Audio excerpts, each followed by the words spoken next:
11 plus parents, short bite-sized pieces of work, 10-minute tests and chunking test papers.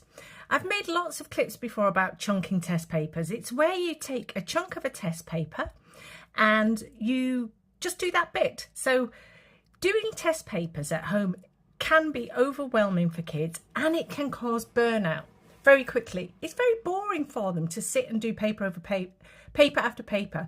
And at this stage, you shouldn't really be doing full test papers, certainly not on a regular basis. Make that very rare at the moment. So what do I mean by short bite-sized pieces? Well, we did 10-minute tests every morning at breakfast. We used CGP and we used Bond, and we just left the books out, sat down and did it. The kids did it. They did it while they were eating their breakfast. We did non-VR because non-verbal reasoning, because they didn't keep saying to me, Mum, how do I do this? Or how do I do that? So maybe do what your child finds not easiest, but where they're not asking for your help. We didn't mark it. I didn't hover over them saying, come on, come on. And I marked it either later when they got back in or when they were at school.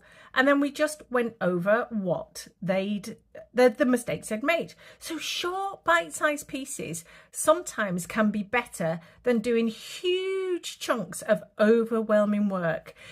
It can be really off-putting for a child. They switch off probably after about 10, 15, 20 minutes anyway. So chunk what you're doing. Short bite-sized pieces. So like I've always made videos about chunking exam papers, you can chunk your 11 plus work as well. And also think about yourself. I always use the Pomodoro method. So I usually do about 20 minutes of work, then I get up and I move.